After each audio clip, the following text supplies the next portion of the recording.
this is probably one of the hardest documentaries to watch that I've ever seen. And there's a lot that I want to say about this. I'm going to try and keep this discussion relatively brief. I'm doing this, well, for two reasons. One, because I always discuss any true crime or potential true crime, which I'll explain in a moment, that I watch, because I enjoy reviewing documentaries, but also because I really want to know what other people think about what happened to Diane Schuler and what caused this horrific event. So this documentary, There's Something Wrong with Aunt Diane, is all about an incident that took place in 2009 where 36-year-old Diane Schuler travelled, I believe, just over 1.5 miles in the opposite direction on a motorway. Obviously, this resulted in a head-on collision and 8 people were killed.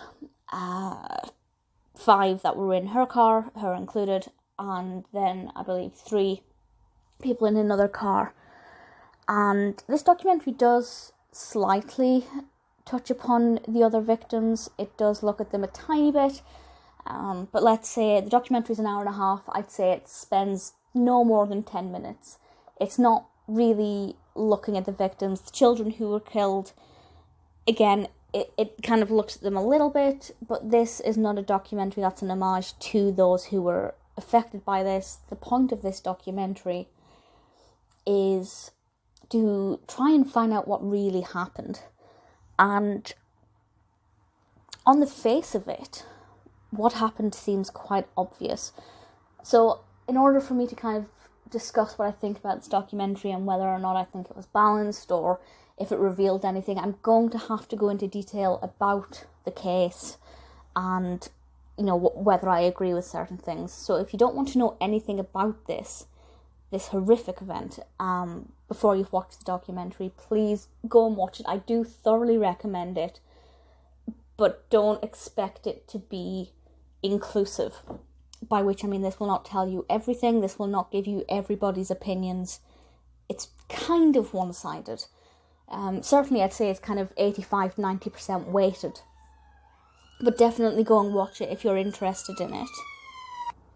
Now, I say it's kind of one-sided, and that's because this documentary actually came about because the husband of Diane Schuler, and mainly, actually, his sister, her sister-in-law, wanted to look further into this because they don't believe that what the actual autopsy said was actually the truth.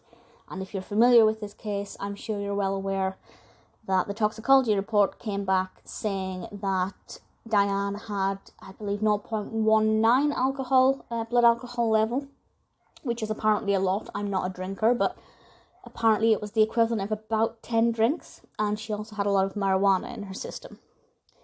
And bearing in mind she was driving several kids, her own and also her nieces, from a camping holiday, it's kind of like, well, yes, she was on a camping holiday, so she could have been relaxing the night before, but the odds of there still being 10 drinks in her system and enough to cause this collision, or to cause her to drive the wrong way, which resulted in the collision, seems like unlikely. It seems like a really unlikely scenario, and they're kind of looking into it in this documentary. They hire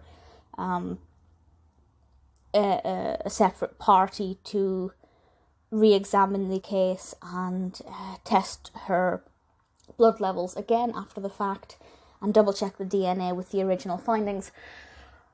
And to be honest, I didn't know to begin with what to think, and then I carried on watching it and I thought, well, I'm aware that this is quite a biased documentary because most of the people here are advocating that she was this basically perfect mother who would never have done this kind of thing. So obviously I was agreeing with their way of thinking. And, we do get to see CCTV footage. The documentary makes, really good use of what is available. There are a lot of 911 calls. Maybe too many because they're kind of terrifying. But we get to see CCTV footage of Diane in a petrol station or gas station. Is that what it's called? I don't know, I'm British. And then she went into the shop to ask for some pain medication. Obviously she was aware that something was wrong. I don't think she would have gone in to ask for pain medication if she was slightly drunk at this point. I don't know, maybe she would have done, but just from my opinion, she wouldn't have done. And when you watch that CCTV footage, she appears fine. Stable, no problems.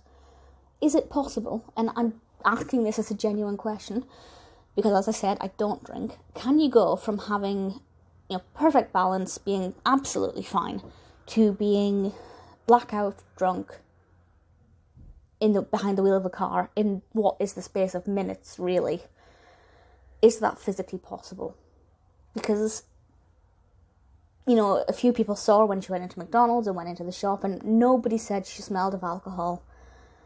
And it just seems unlikely that in that space and time she would have been able to consume 10 drinks. Like, even for an alcoholic, that would be a lot of alcohol in a very short space of time, unless she was doing like shots, which obviously she wasn't. So everything presented does kind of point towards the fact that there must have been an underlying condition. And yeah, they presented the idea when they were looking at her medical records. I say they, I mean her family presented the idea that she had a lot of tooth pain in the years leading up to this, and she could have had an abscessed tooth that was causing her a lot of pain. Maybe the pain, ruined her judgment, as I'm sure you know yourself, when you're in a lot of pain you don't think as clearly. Maybe she took some of the alcohol that was in the car to numb the pain. And the suggestion was kind of, she was in a lot of pain, she took the alcohol, it made her not realise exactly how much she was drinking, she took some more, maybe having forgotten that she'd taken some because she was kind of out of it. And, the family were willing enough to kind of accept that as a theory, because it wasn't just saying that she went and got drunk. It was something she did to medicate pain, and it just went out of control. What the documentary didn't mention, and if anybody knows the answer to this, I'd be, really keen to hear this. There was a bottle of alcohol in the car, of vodka. The documentary never mentions how much vodka was left. Was it a full bottle? Was it nearly empty?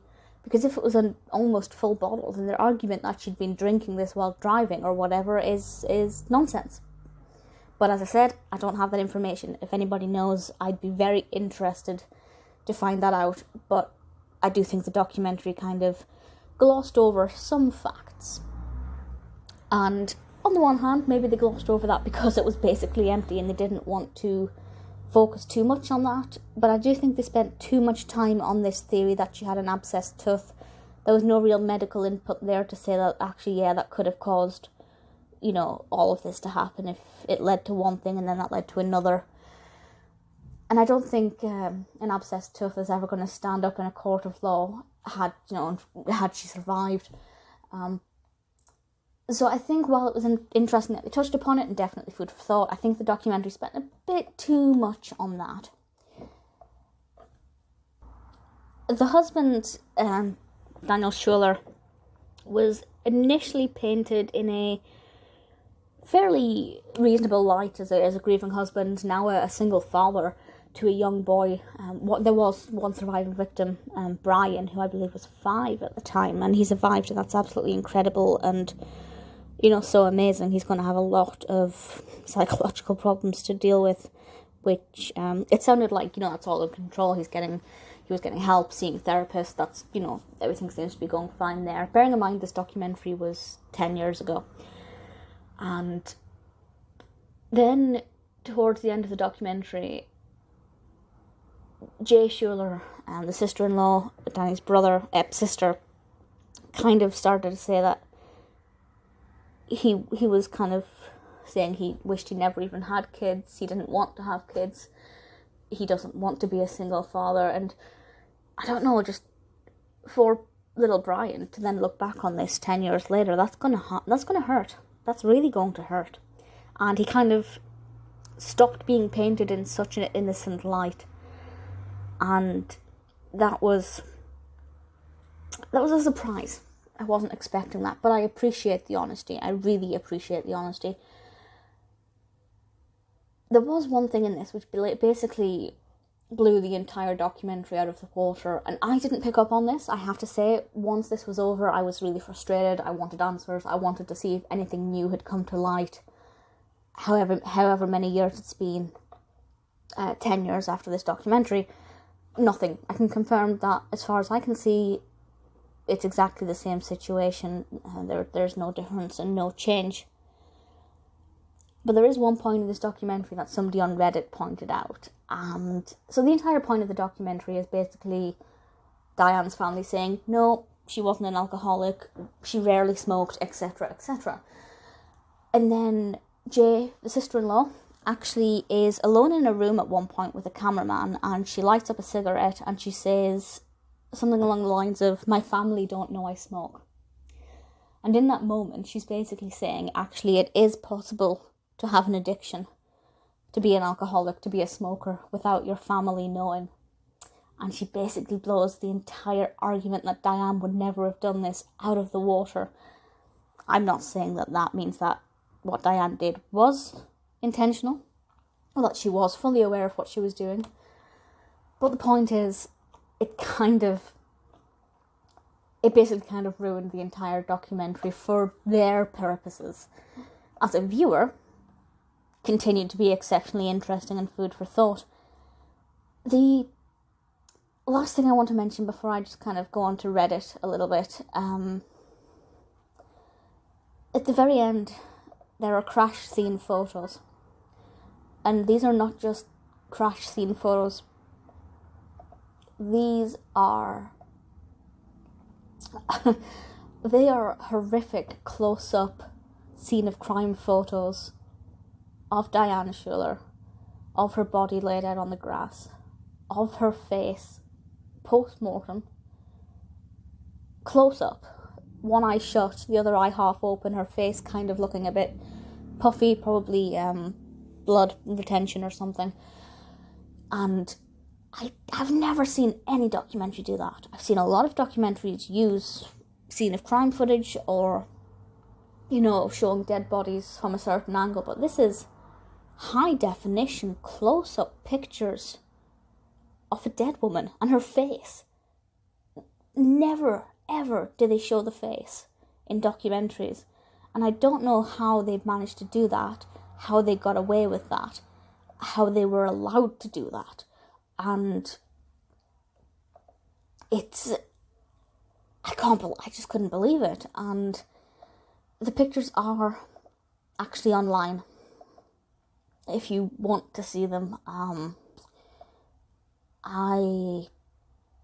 have quite a strong stomach for this kind of thing because I've watched hundreds and read loads and loads of books about this kind of thing.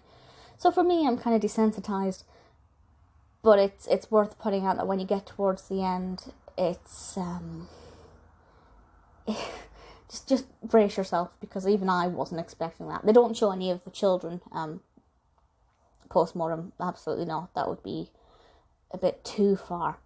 But just by showing those pictures, I can't work out if they were trying to get the sympathy vote by saying, look at this poor woman, after the fact, or if they were trying to say, look at the state of this, look what's happened because she was drink driving or whatever. So I'm not really sure what the point in that was, but I'm surprised that the family okayed that. I mean, maybe they didn't, I don't know, but it seems like it was very much a positive relationship between the documentary makers. It was a HBO show, and the family. They seemed to work together quite well. But it's just absolutely devastating. So, as I was saying, Reddit, the pictures are on Reddit, but, just be warned, they're brutal.